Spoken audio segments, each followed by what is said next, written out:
Last class you have learned types of reproduction and few methods of asexual reproduction. In this class we will see the remaining types of asexual reproduction. Let's see budding and regeneration in Hydra. First we will see budding in Hydra.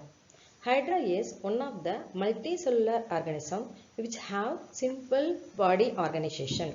In Hydra, a small outgrowth formed on the side of its body by the repeated mitotic division of its cells. Then this bud grows gradually to form a small hydra by developing a mouth and tentacles.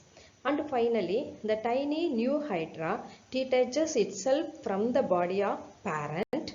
Then the new hydra lives as a separate organism. Next, regeneration in hydra. In hydra, regeneration takes place from the gut body parts to form complete organisms. Then, next is regeneration in plants. Plants can regenerate all body parts from precursor cells. For example, several trees are cut at the bottom. After some time, sprouts appear at the margin of the stump that develop into new leaves, flowers and stems. We can see regeneration in human also.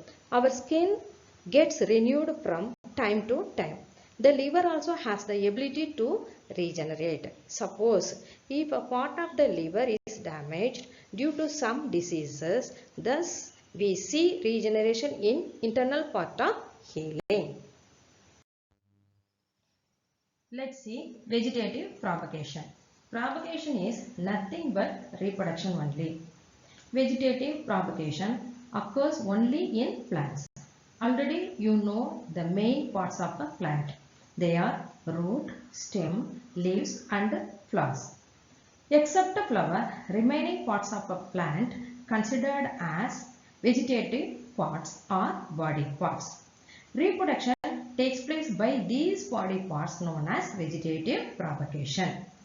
You know, usually seeds only gives rise to plantlet.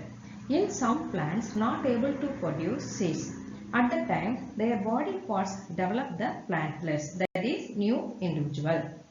There are two different types of vegetative propagation. They are natural method of vegetative propagation and artificial method of vegetative propagation.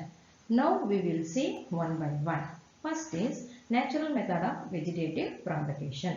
This occurs when plants grow and develop naturally without any human interference. For example, Bryophyllum. Leaves of this plant can produce new plants.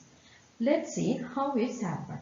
Leaves of a Bryophyllum plant have special type of buds in their margins. That means edges of the leaf. These buds may get detached from the leaves, fall to the ground and then grow to produce new Bryophyllum plants.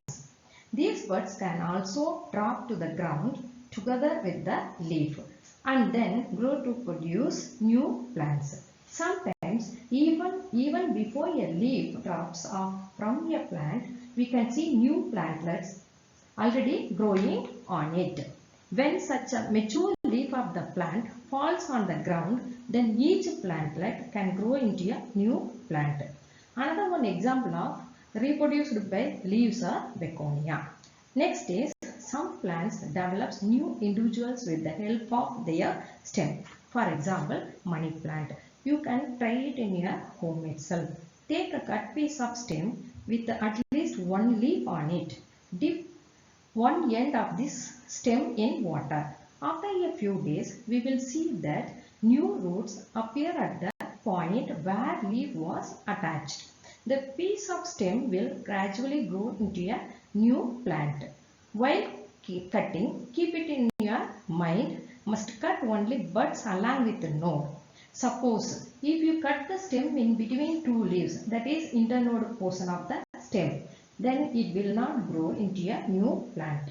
Next, we will see how plants which have the underground stem produce their new individuals. On the whole, 5 underground stems are there. They are onion, garlic, turmeric, ginger and potato. Let's see tuber. Here tuber is the thickened underground stem of a plant which is swollen with stored food. The tuber has number of buds. Each bud of the tuber grows into a new plant when the old tuber is planted in the soil. There are two types of tubers. They are stem tubers and root tubers. Potato is an example of stem tubers.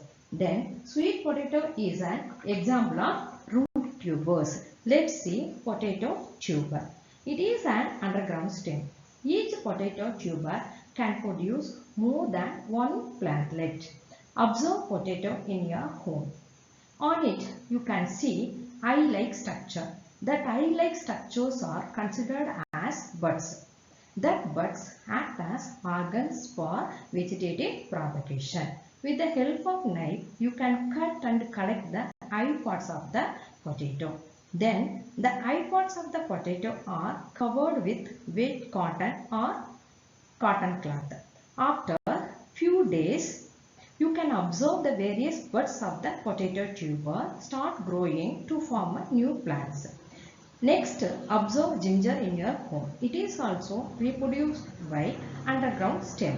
Rhizome of ginger is a modification of stem because it bears nodes and internodes and axillary buds. A small piece of ginger, place it in the soil, it develops into new plants. Let's see artificial method of vegetative propagation. There are three common methods of artificial propagation. They are cutting, layering and grafting. First we will see cutting. A small part of a plant which is removed by making a cut with a knife is called cutting. A cutting may be a piece of stem, root or even to a leaf. Example, rose, sugarcane, etc. Let's see how to do the stem cutting in rose plant. First, a piece of stem having bud is cut from an existing rose plant with the help of a knife. The lower part of this cutting is buried in moist soil. After a few days, the end of the cuttings buried in soil develops roots and later on grows to become a rose plant. This method also you can try it in your home. Keep it in your mind while cutting stem portion bear with the buds. Next method is layering. In this method, a branch of the plant is pulled towards the ground. Then a part of the plant is covered with moist soil. While covering with the soil, leave the tip of the branch exposed above the ground. After some time, new roots develop from the part of the branch buried in the soil. The branch is then cut off from the parent plant. The part of the branch which has developed roots grows to become a new plant. Example, jasmine, hibiscus, etc. Another one method is grafting. Grafting is the method in which the cut stems of two different plants are joined together. One with roots and another one is without root. Then the two stems join and grows as a single parent. This new plant have the characteristics of both the original plants. Let's see how to do this method. First we have to select two plants with desirable characters. In this, the cut stem of a plant having roots that is fixed in soil is called stalk. Stalk is the lower part of a plant having the roots. Then the cut stem of another plant without root is called scion. Scion is the upper part of a plant which have leaves on it but no roots. First, the stem is removed from the plant, that is scion, by making a slanting cut. The stem of a second plant also cut in a slanting way, that is called as stalk. The scion is placed over the stalk. The cut surfaces of the scion and stalk are fitted together. With the help of cloth, must tie that part tightly. Make sure that the cambium tissue of the scion is fitted against the cambium tissue of rootstock. The cut parts soon heals. The stalk and scion of two plants grow together and become one plant. Mainly, this method is used in horticulture. Let's see advantages of artificial method. This method requires less time to mature and bear more fruits than those grown from roots. The new plants are exact copies of the parent plant. So all the desired qualities of the parent plant can be replicated in the new plant. Even seedless plants can be easily grown by this method. Then this method needs less time attention than the plants grown from seeds. Now we will see the disadvantages of this method one by one. Suppose disease is there in parent plants spread to all the daughter plants.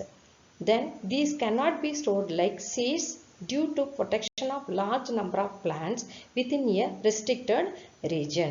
Vegetative propagation causes overcrowding which increases competition. The vegetatively propagated plants are unable to adapt in changing environment. Next is tissue culture. This tissue culture is also considered as an artificial method of vegetative propagation. Tissue culture is a technique of raising new plants from a tiny portion of the plant called explant. This portion may be tissue or cells removed from the growing tip of a plant. Then these cells or tissue placed in artificial medium under aseptic conditions. Aseptic conditions means free from any infection. Then the cells of this tissue multiply and forms undifferentiated mass of cells called granules. Then certain hormones are added to the medium which induce plantlet formation. Thousands of plants are formed from a small tissue. Then these plantlets are transferred to the moist soil for further growth. Let's see advantages of a tissue culture. Tissue culture is considered as a very fast technique. We can culture disease-free plants from diseased plants.